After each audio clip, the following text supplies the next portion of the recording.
or the verse is good. Every verse in the Bhagavatam is sweet. Right? Okay. Ooh, look at this. Idam sariram purushasya mohanam. Wait a minute. It's mohajam. Yeah. The source of illusion. Right? Mohajam. Okay.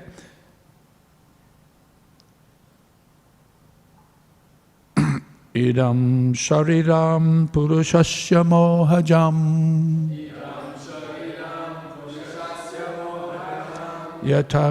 Yata pritag bodhikam iyate griham.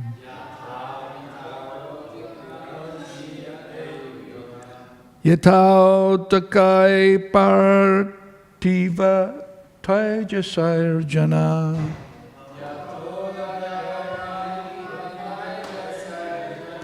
Kalena jato vikrito vinasyati.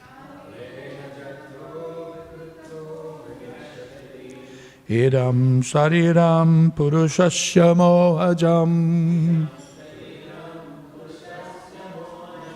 Yata pritak bodhikam iyate griham. Yato dakai partiva tvajasarjana.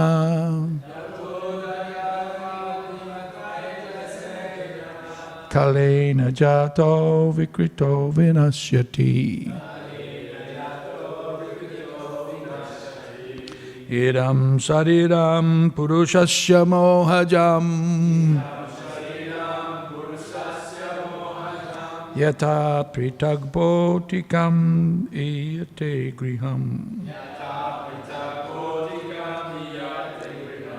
Yato dakai partiva taijasarjana.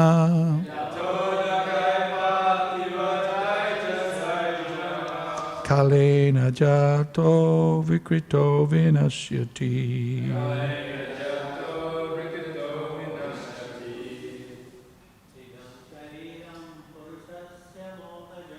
Idam shariram purushasya mohajam. Yata pritag bodhikam iyate griham. Yata dakai partiva yajasajana. Kalena jato vikrito vinasyati. Idam sariram purushasya mohajam. Yata pritag bodhikam iyate griham. Yato dakai partiva taijasarjana. Kalena jato vikrito vinasyati.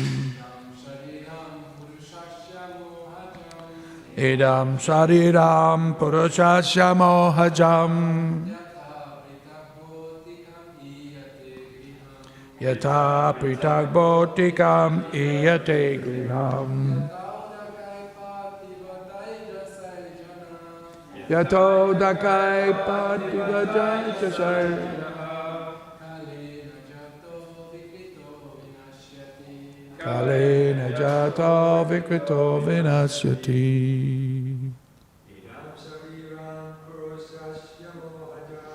Idam sariram purushasya mohajam.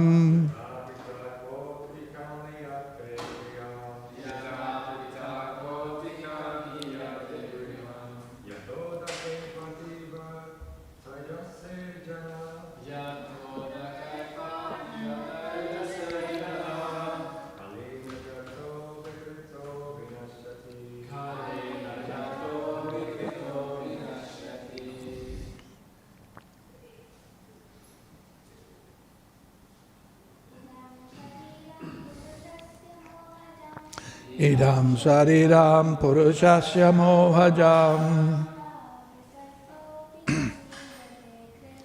Yata Pritag Bhotika Miyate Griham Yata Takai Prativate Janaha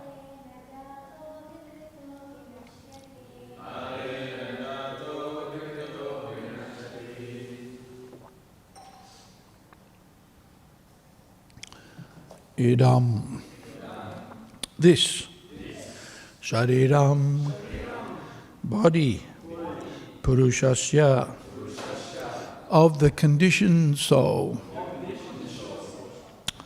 Mohajam, born of ignorance, Yata, just as, Pritak, separate, Bhautikam, material, Iyate is seen, Griham, a house, Yata, just as, Udakai, with water, Partiva, with earth, Taijasai, and with fire, Janaha, the conditioned soul, Kalena, in due course of time, Jataha, born, Vikritaha, transformed, Vinasyati.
Shri Gurave Namaha Shri Chaitanya Manobhishtam Stapitam Jena Bhutale Swayam Rupa Kada Mahayam Tadati Svapadantikam Mukam Karoti Vachalam Pangum Langayate Garim Yat Kripa Tamaham Bande Shri Gurum Dinatarinam.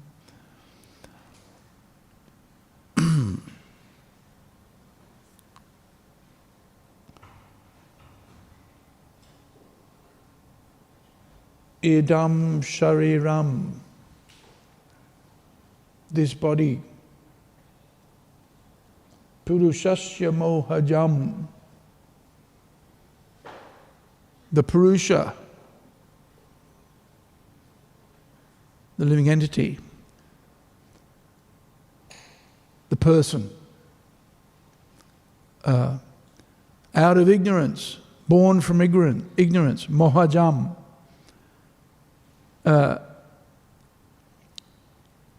thinks that he's a product of the material energy, and so therefore thinks, I am this body, or the example given here is, I am this house.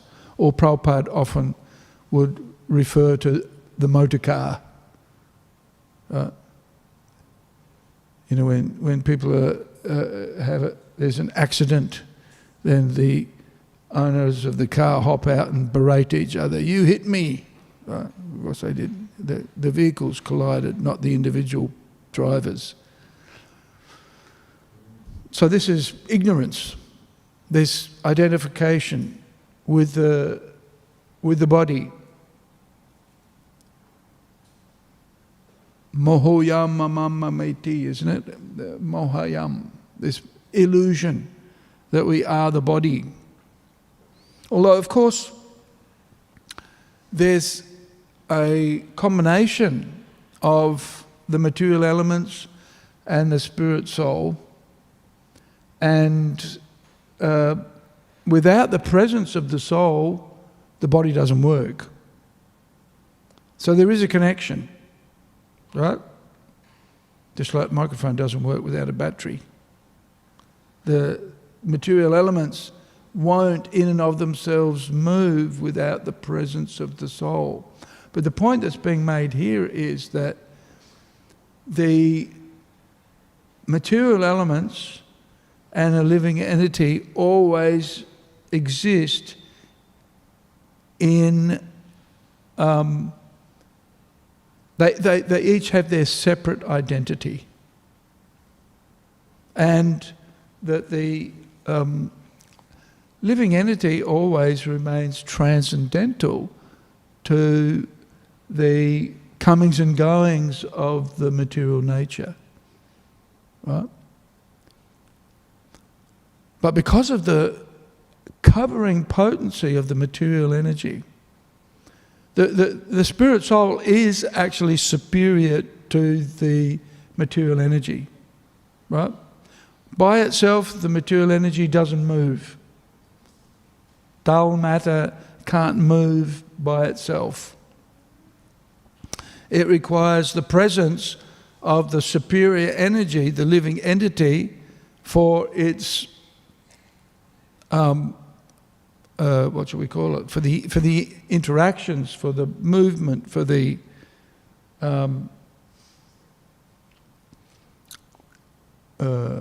action, I guess. It's seen sometimes that a child is born but stillborn, right? Great tragedy for the parents. Because for some period of time the child is alive within the womb, but at the point between residing in the womb and growing in the womb and being born, the living entity leaves the body. And so the child is born with all of the material elements intact, apparently, but no life. And so, and you can try shocking it with electricity, you can try injecting drugs, you can try all sorts of things, but you won't bring the body back to life. So the important element is the spirit soul, which gives energy. Right? The Jivatma gives energy, or what we call life, to the body of the individual. Just as the Paramatma, or the Super Soul, gives power and energy to the running of the whole universe. Right? That the spiritual spark, or the spiritual energy, has to be present in order for the material energy to work. Right? Just like we see the whole material creation is moving, right? And all moving apparently to some order or structure or plan, right? Although we can't see the energy behind it, we just see the external functioning, but not very difficult to actually perceive the spiritual energy within the whole creation. And similarly, also difficult to see the spiritual energy working within our bodies. Except when, when the spirit soul goes, poof, gone, right? And then what are we left with? Dead body, right? Dead body. So it's a bit of a paradox. It's a paradox in one sense that we see the work, and as it's described here, the material energy is separate from the spiritual energy, but the material energy doesn't work without the presence of the spirit soul. And so with that connection between the spirit soul and the material energy, we get the formation of this ahankara, right? This misidentification with the material body. And it's very interesting because the spiritual, and as a consequence, logically we can understand, therefore, that the spiritual energy is superior to the material energy, right? Yet, when the spiritual energy gets mixed up, like the example Prabhupada gives, drops of water falling from the sky are pure, right? The water is pure, clear, sweet tasting, unadulterated.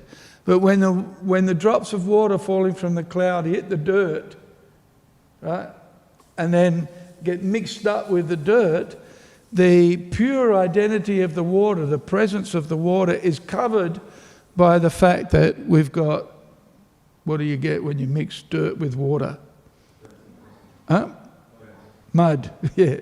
They say sometimes, clear as mud, right? So even though the water is mixed up with the dirt, and so exists in its pure state, because it's fallen into the dirt, its pure identity is lost, right? So even though the spirit soul is transcendental to and superior to the material energy, yet the material energy covers its pure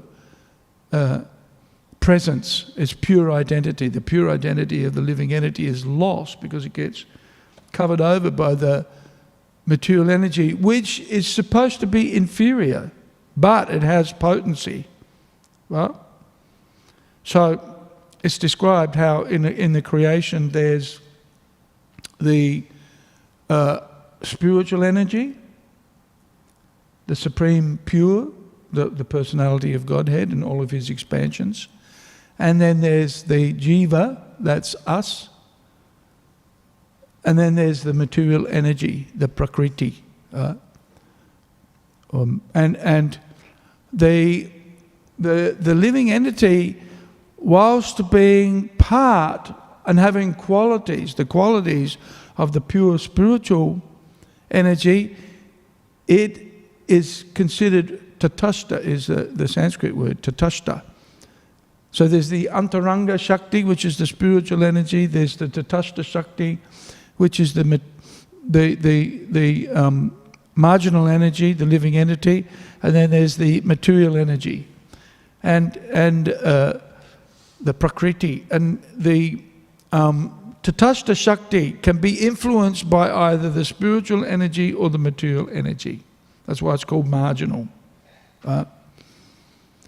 And in the exercise of one's independence and one's separate identity from Krishna, one then becomes subject to and conflicted by the influence of the material energy.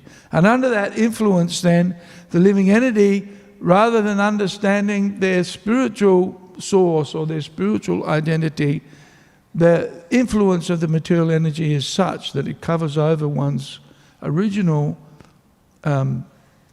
identification and puts us under the influence of that ahankara, of that false identification with the material energy.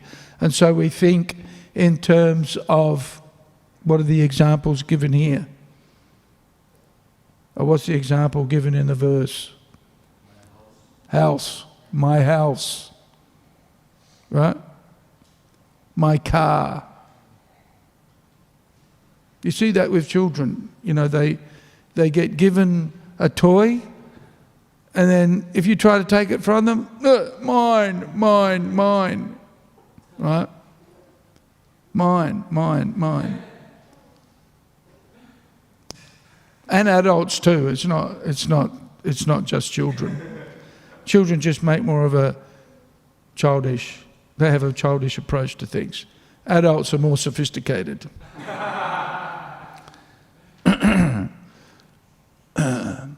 Although, you know, there's that story of Srila Prabhupada, and it really is a difference in perception, because Prabhupada made the comment, you know, that this is my watch, right? Krishna's given it to me, and if you try to take it, I'll fight you for it, right? Right? So there is a legitimate sense of possession, right? There is a legitimate sense of possession. But under the influence of the material energy, the living entity thinks that they're a product of the material energy, not a product of the spiritual energy, right? This is why this is why we hear the Bhagavatam every day, right? Our process. Even the Bhagavatam says this is our very means of conquest, right? And in the third canto or the fourth canto, it's described how by the performance of bhakti, this false ego is gradually dissolved. This false identification with the material energy is gradually dissolved by this constant analysis, this constant cultivation of seeing everything from the spiritual perspective, not looking at things from the material perspective, right? You know, the modern paradigm is, you know, wake up in the morning and read the news, right? Facebook, Instagram, Twitter, WhatsApp. Yeah. What's the news? What's it? Snapchat. Yeah, whatever. And it's all prajalpa. It's all ahamameti, you know, I and mine. I and mine. Whereas for the devotees, it's rise early, worship the spiritual master, worship the deities, chant Hare Krishna, study the Bhagavatam. And so the emphasis then is on a cultivation of spiritual identification and a worldview of seeing everything in relationship to the spiritual perspective. Very important. And so what happens is, with the cultivation of this, you know, basically prema bhakti, the Panchanga prema bhakti, recommended by Rupa Goswami, our process is, first of all, associate with the devotees, right? Well, first of all, have some faith that God exists, right? Ado shraddha. You know, I remember as a teenager, you know, believing in God was unpopular, at least amongst my friends. So it wasn't something that you admitted to, unless you wanted to be heckled, you know, or teased, or bullied. So, but I used to think about things. And I could see how the universe is all moving according to structure, according to plan. Right? The sun comes up at a certain... And it's predictable too, right? There's an almanac, and you can know exactly when the sun rises every day. And you know when the sun sets every day. You can know at any particular location on the beach at what height the water's going to be. Right? The tides, the fishermen and the shipping people can accurately predict all of the workings of the waterways, for example. And there's the summer and the seasons work according to a plan. So I used to be scratching my head thinking, there's so much structure in what goes on within the creation. There must be somebody behind this, right? It doesn't happen by chance. What do you get out of an explosion? Usually. What do you get out of an explosion? That's right. A mess. You get a mess. Look at the earthquakes in Turkey at the moment. Speaking of houses, right? People are very attached to their houses. But now, look what's happened. Crunch. The house is the cause of their destruction. Right? It's interesting, isn't it? We live in a house and we think we're protected. We think we're protected, but then all of a sudden that protection just comes crashing down around us and we want to get out of the house. It's a source of suffering. So the study of the Bhagavatam, the whole practice of bhakti, beginning with having that faith that there's a purpose in life, right? That there's a higher purpose. It's not all just the pursuit of material possessions, but rather there's a higher purpose, is what inspires devotees, or those who have some piety and see that there's a higher purpose in life, to come together. So the first thing is to associate with the devotees because of that faith. And also because in the association of the devotees there's that cultivation of knowledge. There's that introspection. There's that desire for and that opportunity to be introspective and look into the hidden meaning of life. Right? And of course, it's not hidden, because that's why Krishna has spoken the Bhagavad Gita. It's why Vyasadeva has given us the Vedanta Sutra, and the Vedanta Sutra is basically the condensed description of what the purpose of life is, right? This hidden, what would ordinarily be hidden, but actually is available for everybody, but really only available for those who have that faith in the first place to inquire, what is the real purpose of life? Seeing the temporality of material existence and the superficiality of material existence. So there's that inquiry. Atato Brahma Jigyasa. Right. Now we've come to the human form of life, time to inquire. What is the purpose of life? Right? So that association of the devotees, in the association of the devotees, what do we do? What do we do in the association of devotees? Huh? Chanting Hare Krishna. Yes. And what else? Yeah, hearing the Bhagavatam. and worshipping the deity, right? Living in and if you do all of those things, you're living in a sacred place. And of course, and so what happens is that by this training, we learn to basically do everything for Krishna.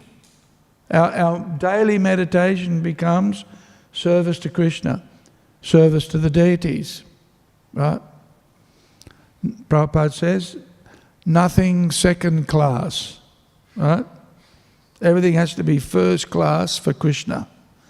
So this is how a devotee comes to the transcendental platform. Very easily, by this process, a devotee comes to the transcendental platform where everything that they do imperceptibly is on the transcendental platform. Even a neophyte, Bhagavatam says, even the third class devotee is liberated by these activities, right? We don't recognize the degree of advancement that we make imperceptibly by the practice of bhakti. Very powerful, extraordinarily powerful. Even for the third class devotees. That's the Kanishta Adhikari, who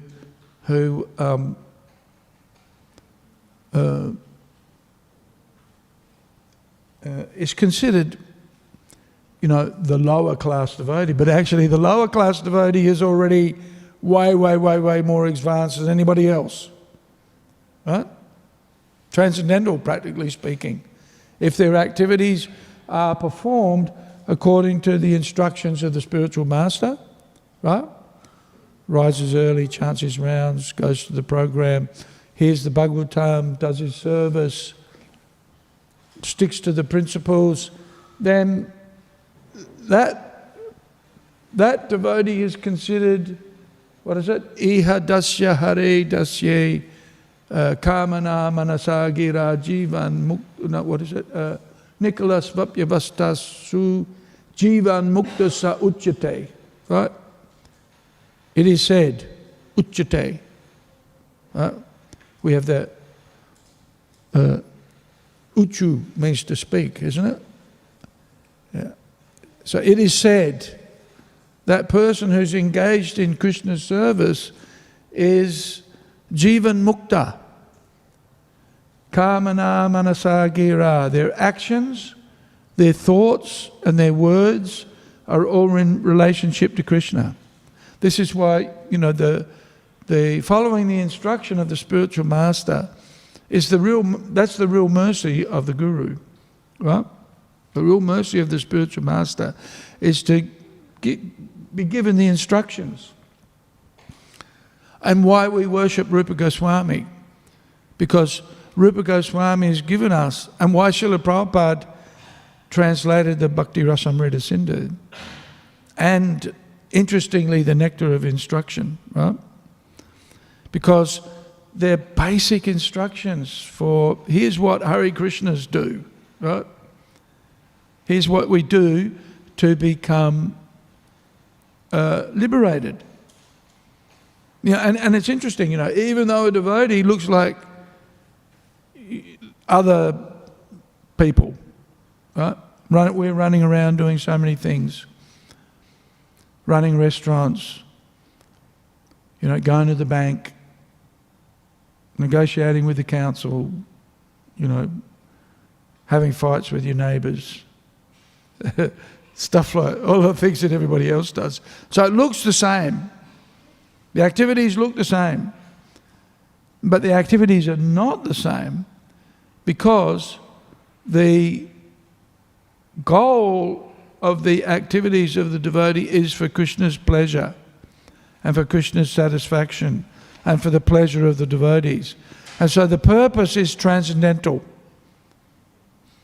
Right? So, when Prabhupada says, this is my watch and I'll fight you for it, the consciousness of Srila Prabhupada is, this is actually Krishna's. Right? The watch is Krishna's, but I've been given custody or I've been given, I have custody of that watch. I use it for Krishna's service. So the motivation is purely spiritual. And Prabhupada commented at how, they gave Prabhupada a digital watch. Right? You know this story? They gave Prabhupada a digital watch. But you had to press a button on it to light it up so that you could see it. Digital watches weren't very sophisticated in those days. These days, your watch is off and you pick your hand up and you can see it, right? But in those days, you had to press a button to turn on the light so you could actually see the time. And Prabhupada made a comment. He said, before I could just pick up my watch and look at it. I didn't have to touch it. Now I have to touch it to see the time. So he wasn't that impressed. Digital watch is a lot more sophisticated now. Actually, this watch that I have now is more sophisticated than the PC that I had in 1985. This has got a gigabyte of RAM. I think I had, if you had 640k RAM in your computer, that was like, wow, that's a lot of memory, right? So anyway, the activities of a devotee are purely performed for Krishna's pleasure. Now, as a consequence of that, then the consciousness is elevated, right, and purified, so that the identification isn't with the body anymore. The identification is on the spiritual platform. So the devotee, there's a connection with the body. Right? In the Bhagavatam, in the Bhagavad Gita, it mentions the consciousness of a devotee. Right? How he sees pebbles and gold the same. Right? Sees everything from a transcendental point of view. And without a sense of possessiveness. Right? Without a sense of possessiveness. Still part of the material world, but also aloof from it, transcendental to it. Right? Jiva mukta sa uchyate. A liberated person develops the consciousness of being separate from the body and sees the body acting, but doesn't identify with it. This is the elevated consciousness of a devotee who practices this very simple process, actually. This is why bhakti is sometimes confusing for people, because it is so powerful, yet so simple, right? Chant Hare Krishna, although not so, it's simple, but not necessarily easy, right? I was reading an article yesterday about a Christian scholar, written by a Christian scholar, who went to a ISKCON communications seminar, and he made a comment that it's interesting to see all of the devotees and how intent they are on chanting their japa. Right? And he said they don't smile at you when they see you and say good day. They're just very serious. Right? And he made a comment, it'd be nice if the devotees were a bit more friendly.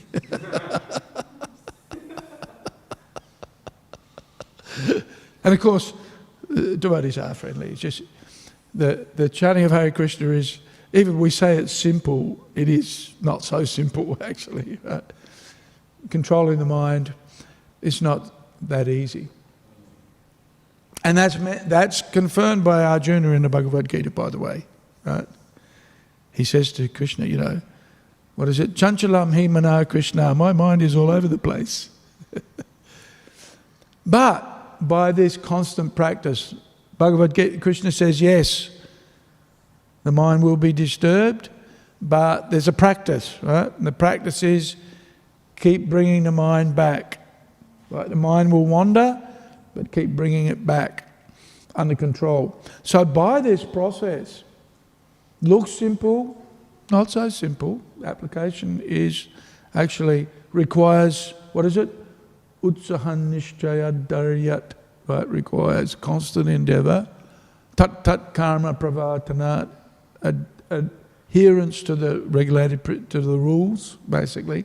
But the benefits, the accrued benefits of following bhakti are enormous, right? The Kali age is worshipped by the demigods, right? So what would ordinarily be achieved after tens of thousands of years of practicing the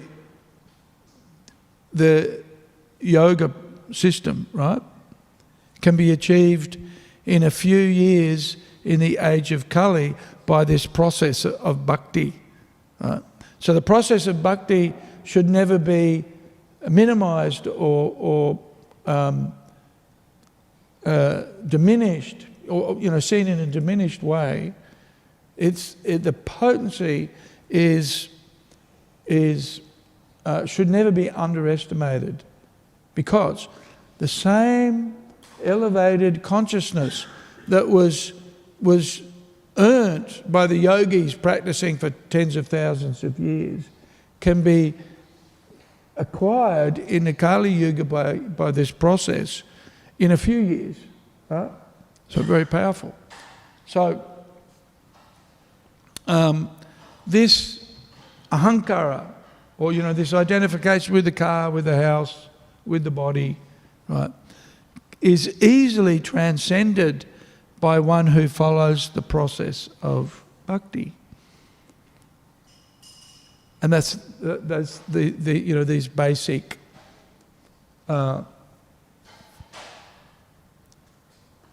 associate with the devotees, chant 16 rounds, and kirtan, right? Sankirtan, for us, Sankirtan. Prabhupada says, chant Hare Krishna and go on Sankirtan. Prabhupada says. So that's kirtan. And also book distribution. Prabhupada says, our preaching is Sankirtan, kirtan. And then study the Bhagavatam. They're really critical. Study the Bhagavatam to develop that understanding of spiritual culture, and that we're not the body, that we're spiritual by nature, and separate from the house, from the car, from the material vehicles. And worship the deity. And that's important too, very important, because that helps us to identify with Krishna as the proprietor, right? Krishna's the proprietor, and what I do is for him. This body is his. This motor car is his. This house is his. Right? At some point I'm going to get kicked out of the body. Right? At some point I'm going to be out of the house. But by developing the right consciousness and understanding it's just a temporary vehicle, I can leave it with faith that I'm going to go to another vehicle. I'll get another one, right? Prabhupada says death is like going to sleep, right? And then rebirth is like waking up again. In a human form of life, it takes about 25 years to actually get to the point of waking up and understanding one's identity again. This is why it's recommended, and there's a lot of distractions in between, right? Better not to, Prabhupada says, better not to do it again. But there's a good chance we will. Right? Good chance we will.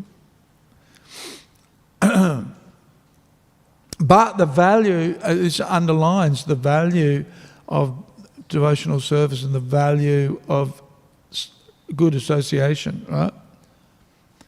We see that in the story of Bharat Maharaj, where because of bad association, he had to take birth again as an animal, right? But because of good association, he was able to, get the association of the devotees, even in the life of an animal, of a deer, and in his next life, then again a devotee. Yeah. Okay, so I might finish here. Any comments or questions on not being the body? So in the verse, it mentions that a man thinks himself identical with his house. So is that like literally, like the people literally think that they are their house? If I come and punch you on the nose, what do you reckon you're going to think? What are you going to say? It's my nose. You hit me. Well, that's interesting, you see. We might say my nose, and that gives us an indication that we're actually not the nose, right? Because we say my nose. So who's the me that possesses the nose? That's something separate from the nose, right? But yeah, because of that bodily identification, we will tend to, think you hit me, especially in that kind of a traumatic situation. Yeah. Hare Krishna, Prabhu. So we see that you give the example of water. The soul, with the body doesn't move, the soul has to be there. Yes. And then we see that we need a house, we need a body, we need matter. Yes. And we do spiritual activities so that we can come out. At the same time, in order to take care of the body and matter, we do certain activities. How do you draw a line so that you don't, go too much? Because you need to take care. You can't. Or we go too much, not looking after it. Yeah, that is also there. And yes. Yeah. And because of doing material activities, you get like again and again entangled. Yeah. So you become spiritual when you're doing spiritual activity, and then when you're doing material, you become materialistic again. Yeah.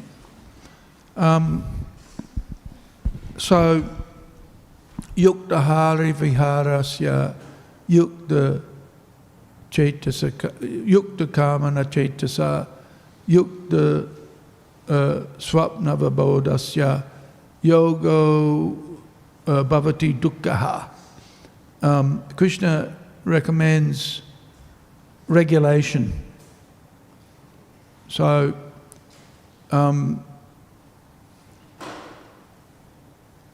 and basically having a balance. So the question is how to have a balanced life so that we've got spiritual cultivation is on the ascendance and our material necessities are properly taken care of, right? We don't want the material activities to cover our spiritual progress, right? And more like, can we perform bhakti in a comfortable material situation? Can we perform bhakti in a comfortable situation? Yes, we can. And no, we can't, right? Because the paradox of material existence is that it can never be comfortable. Completely comfortable, right? Yeah. Can never be completely comfortable. And why is that? Because of Jamma Mitra Jaravyadi, right? We know dukkha doshano darshanam, right? But at the same time, Prabhupada does say, and the Acharyas teachers, and even our personal experience, right? We don't have possessions, right? I don't own a house, you don't own a house, right? We don't own a house. We don't own a car, right? No. But we live in a house, right? You live in a house, don't you? Yeah. Yep. You have a house. We live in, one of the, what's that? Albert Park. So people. Yeah, we live, I couldn't have imagined before I became a devotee that I would live in one of the best, the poshest suburbs of Melbourne, right, for 40 years or whatever. And I don't own a house. Right? You don't own a house, but how long have you lived in Albert Park for? 15 years now. Yeah, right. And do you get fed? Too much. Do they feed you? Do they feed you? Yeah, they get fed. Every time. Right? Yeah. Prabhupada used to say to people, because they would criticise the devotees, why don't you get a job? Because thinking, that devotees just chanting Hare Krishna all day long and doing nothing. So Prabhupada would say to people, well, if you think, that we're living a superior life and we're just taking things easy, why don't you come and join us? So it's clear that those who pursue a spiritual life are actually looked after by Krishna, right? They may not have anything personally for themselves, but Krishna still looks after them, right? I've never had a day when I didn't get something to eat and, didn't have a house to live in, right? And haven't had a vehicle to do what I needed, for myself or for the service that I've done. So in that context, yes, it is possible to have a comfortable life, right? But a devotee doesn't look at those facilities or those possessions as being his own. He sees them in relationship to Krishna. And Krishna provides those facilities for the devotees to serve, right? And I remember when the devotees, it was Atmarama and Bala, came to Adelaide, and I saw the devotees from Melbourne. They came from Melbourne. I said, "Oh, these guys look pretty together." They had nice wigs. They wore suits. They were well dressed. And so I was thinking, yeah, the devotees from Melbourne are pretty together. Adelaide was a much smaller temple and had less facility, right? Of course, now it's commensurate. It's not as small. There's more opulence, even for the devotees in Adelaide, it's not as big as Melbourne, but still there's opulence. So you see, where there's preaching and where there's active engagement in Krishna's service, that service is so attractive that it attracts wealth and opulence, right? And so the devotees living in that environment, it's like, if you're the servant of the king and you live in the king's palace, this is how Prabhupada explains it, then you get looked after as good as the king, right? But of course the devotees don't take it for themselves. They keep it simple. So that's one element, one aspect, right, of comfort, so-called comfort, right? And that's not actually considered to be material comfort. That's actually spiritual opulence, right? So, now, but will there be problems? Will there be issues? Of course, yes. We still go through the Jamra Mrityu Jara Vyadhi, right? Illness. Even when we're young and healthy, still from time to time we're afflicted with pain and suffering, right? We still get old. We still have to die, right? So can we ever be free from the discomfort of material existence? No, of course not. Right. So how to get the balance? And that's recommended by Rupa Goswami, recommended by the Acharyas, that life of regulation. And so we engage in those material activities that are necessary basically to keep the one healthy and fit for service, right? And so that means we have to eat, we have to sleep, we have to visit the doctor from time to time and get a health check, and sometimes watch our diet, because some things may be better or worse for us. So a devotee pays attention to the details in order to basically keep their physical situation healthy for service effectively. That's the main focus. And so, generally speaking, the devotees take care of their material needs, right? But to the point of needs, not to the point of wants, right? Needs as opposed to what we might want, so that we're fit for seva, basically. And, for the brahmacharis, the sannyasis, for the renunciates, that's fairly simple. For the householders, there's a little bit more leeway, right?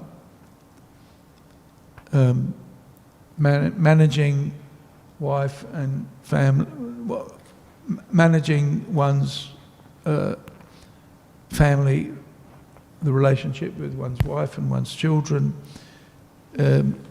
is a little more complicated. But basically the same principle applies.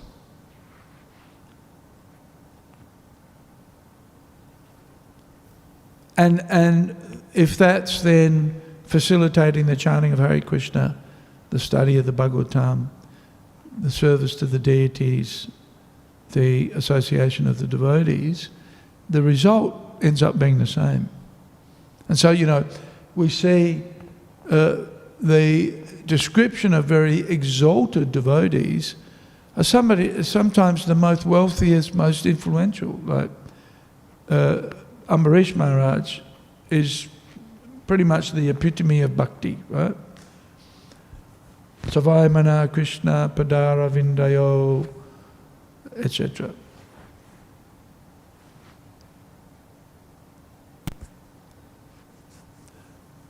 What is it? Vachamsi Vaikunta Gunanovanane Karo Hare Mandir Majanadishu Shrutim Acharya Chucha Sato Katodayai.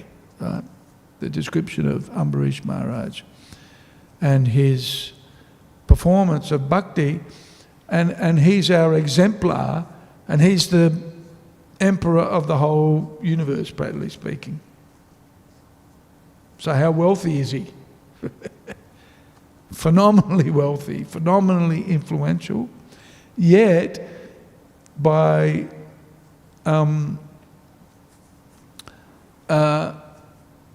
dint of his humility and his engagement in the very basic practices of bhakti, right? He's the emperor of the whole universe, practically speaking. Ambarish Maharaj is so powerful a personality, but what does he do? He thinks of Krishna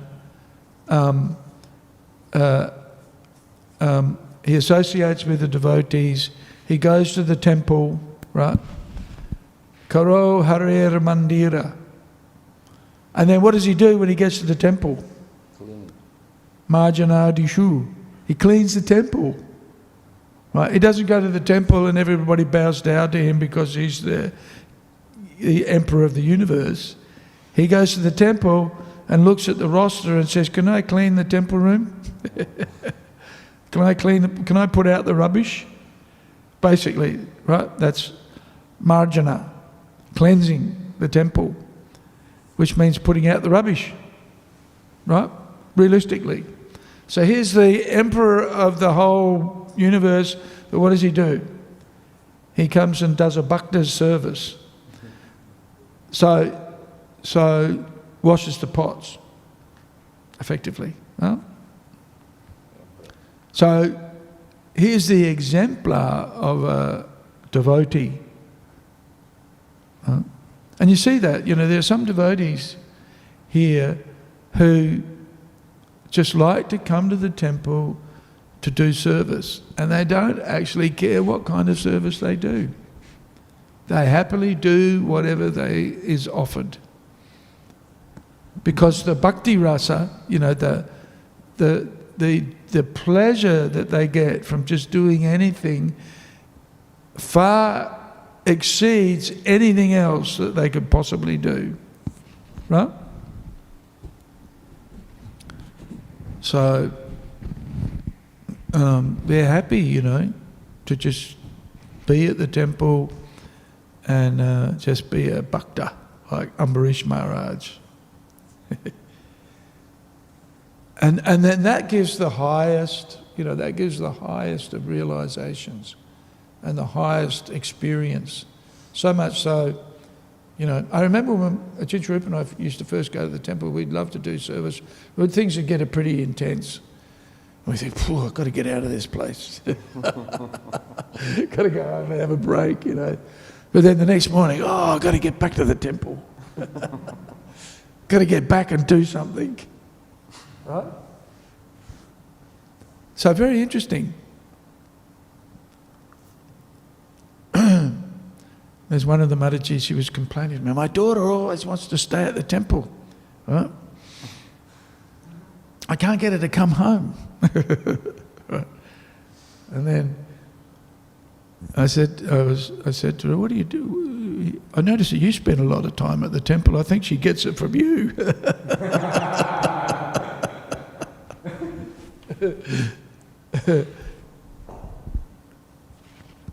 And that's true. She said, yes. Huh? Suchitra? Suchitra's always at the temple. I said, Suchitra, what are you doing here?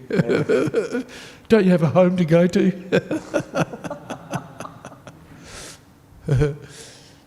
So, yeah, there's just... So that's why the devotees like to keep a balance, but it doesn't mean you have to be a pauper, right? And it's very interesting that we hear of the Goswamis, like Raghunath Das, Rupa Goswami, Sanatana Goswami. Prabhupada says Rupa Goswami slept about 2 hours a day, right?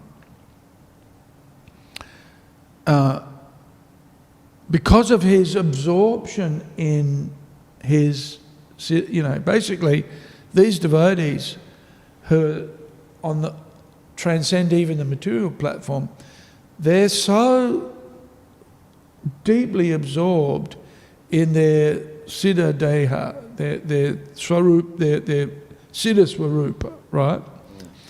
That their nourishment comes from the spiritual platform, not from the material platform, right? Not to be imitated. Not to be imitated, So, we shouldn't think, I only sleep 2 hours a night, therefore I'm a Paramahamsa, right? No. That may just be stupidity, fanaticism. That kind of elevated renunciation will only come from a deep absorption in, full realization, basically, of one's spiritual identity. But while we're in the sadhana stage, of bhakti, we need to have a fairly balanced life, right? And look after those material things. Otherwise, imitation of advanced devotees will end up in disaster. It won't be a good outcome. And so therefore, following the footsteps of somebody like Ambarish Maharaj, who's a very, was considered not as elevated as a big yogi like Durvasa, right? This is the lesson that we can learn from Ambarish Maharaj. and who Durvasa Muni looked down upon effectively, right?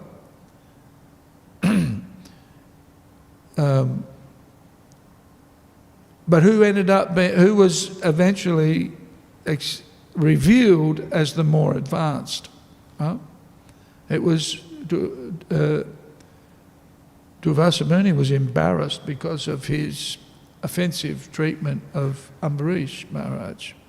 So Ambarish Maharaj, albeit a so-called smaller personality, not as big a yogi, was actually more elevated than Durvasa Muni, who was the renunciate, right? Ambarish Maharaj was the householder. Yes. Durvasa Muni was the renunciate. But who was the most advanced? The bhakta. So much so that when Durvasa Muni cursed Ambarish Maharaj, unjustifiably, then Lord Vishnu sent his Sudarshan Chakra to protect his devotee, right? Very, very interesting story. So, the cultivation of bhakti, especially for the householders, even though they may not be as renounced, right? If they're, what does Prabhupada say? A honest street sweeper, right, is better than a charlatan meditator, Prabhupada says, right? So we shouldn't make a show. I'll tell you something that's really struck me in my reading of the last few weeks, is the humility of Rupa and Sanatan, and also the humility of Lord Chaitanya, right? The humility, the sheer humility of these devotees is, it's astounding.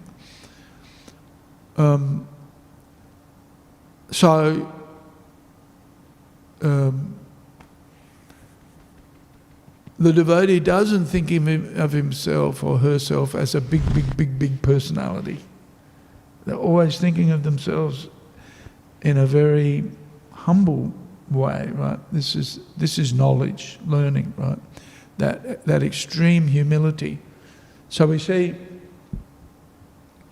when Rupa and Sanatan met Lord Chaitanya and they saw him from a distance, they immediately fell on the ground, right? With straw in their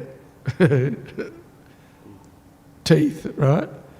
And just prostrated themselves before Lord Chaitanya, feeling themselves so fallen that they'd fallen into the association of the Mohammedan, of the malechas, shall we say, the non-devotees, right? And so they felt so embarrassed by that association, right, and that fallen condition. And even Lord Chaitanya, who's Krishna himself, right, when he was invited to have prasadam in Varanasi by the Brahmana, right? And this is Krishna's arrangement too. Chandrasekhara and Tapa Misra were embarrassed because the Mayavadi sannyasis were criticising Lord Chaitanya and they couldn't defeat them. And like Prabhupada says, you have to defeat them philosophically. If you can't do that, then you have to kill yourself. And if you can't do that, then you have to leave the place, right? So they were great devotees, but not able to philosophically defeat the Mayavadi sannyasis. So considered, even though they're pure devotees, they're considered, Prabhupada says, they're considered Kanishta Adhikaris, right? So and they pleaded with Lord Chaitanya, please help us, So at that time a Brahmana came and invited Lord Chaitanya for prasadam. And ordinarily Lord Chaitanya wouldn't accept invitations to associate with the Mayavadis, right? Which they knew, and that's why they were criticising him, right? He was associating with the devotees and chanting Hare Krishna, and they were criticising him. Why are you associating with these sentimentalists, right? And there's this notion that the chanting and the dancing means just a sentimental understanding, no philosophical understanding, right? Just sentiment. But in order to prove the point, Lord Chaitanya then accepted that invitation, and then he went to the Brahmana's house, and of course the Mayavadi sannyasis were already there, sitting on an elevated platform, right? But Lord Chaitanya didn't sit on the elevated platform. He sat very humbly on where the shoes were kept, right? But then revealed his effulgence at the same time, Very interesting. But what did he say when Prakashananda Saraswati and the Mayavadi sannyasi said, has something happened? Has there been some calamity? Right? Because they're thinking, we're sannyasis, you should sit in the elevated position. Something must have happened to you to make you feel unhappy that now you have to sit on the floor, right? And of course Lord Chaitanya said no. He said, because then they said, why are you chanting Hare Krishna with the sentimentalists? Why aren't you studying the Vedanta Sutra, which is the duty of the sannyasis? And Lord Chaitanya said, my spiritual master told me that I was a fool. And he said I should just chant Hare Krishna. Right. But the humility, the humility of his presentation and his dedication to his guru, right, which is a sign of humility, it's striking. A great example for us is to cultivate that humility. I'm speaking theoretically now, but that's what we should be doing here, right? Humility. So, and you see that with the devotees. They actually like to just do any form of service. They're not thinking of a position, right? But rather, okay, what's needed here? What's needed? And then work together cooperatively to produce that first-class outcome that Prabhupada wanted, in cooperation and collaboration with the devotees. And working in that environment, cooperatively, not easy actually. That requires a lot of humility to work with everybody, right? And not want position. So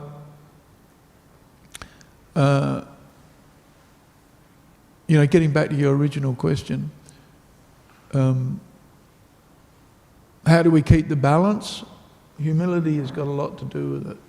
Being, and what is it? What did Bhaktivedanta Saraswati Thakur say? Dasoham, right? I'm your servant, right? Even Prabhupada, there was a story of devotees were putting up a picture above Prabhupada's seat, and they apologised to Prabhupada to ask him to move so they could do it.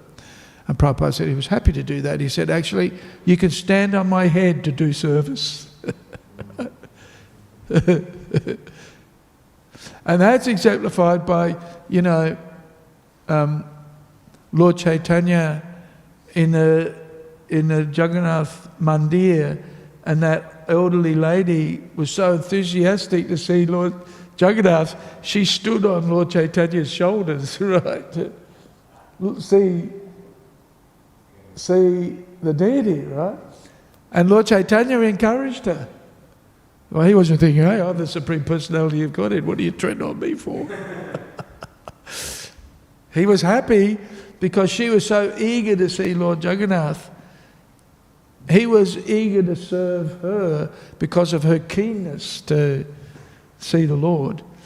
So the mood of a devotee is not, or we can learn from this, meditate on this. I'm here to serve those devotees who are keen to serve Krishna, who are keen to please Krishna, and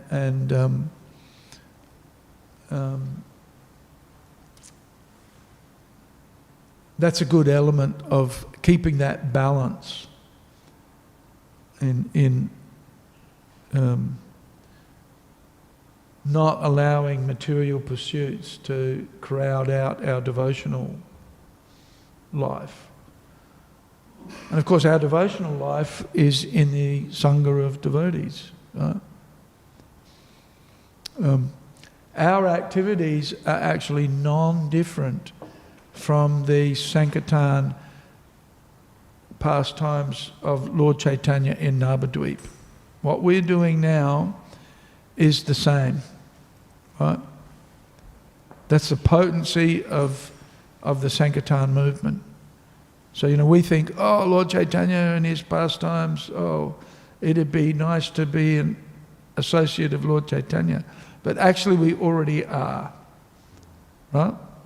The activities, they might have walked to Jagannath Puri and we fly, by Scoot or something like that. Singapore Airlines, we go to India.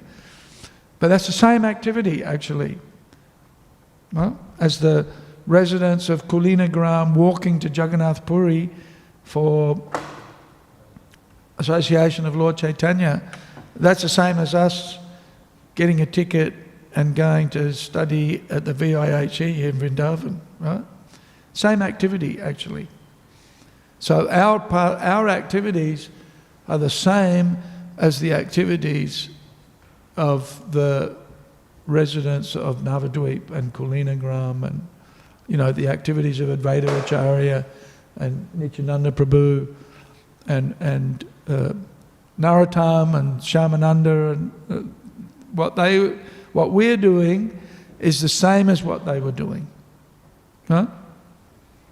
Same thing, and has the same potency. Same potency. We may not be as qualified as those devotees, but Srila Prabhupada has made our, qualifications for us. So humility is probably one of the key ingredients to be successful in what we do. Certainly if Rupa Goswami and Sanatana Goswami and Lord Chaitanya are to be followed, right? Yeah. Does that make sense? Okay, who's feeling hungry? Okay, you can go for breakfast then. Hare Krishna. Grantharaj Śrīmad Bhāgavatam ki jai, Srila Prabhupada ki jai. It's Narada Muni. No, actually it's Hiranyakashipu is speaking at the moment. Right? Hiranyakashipu is giving us spiritual instructions at the moment. Can you believe that?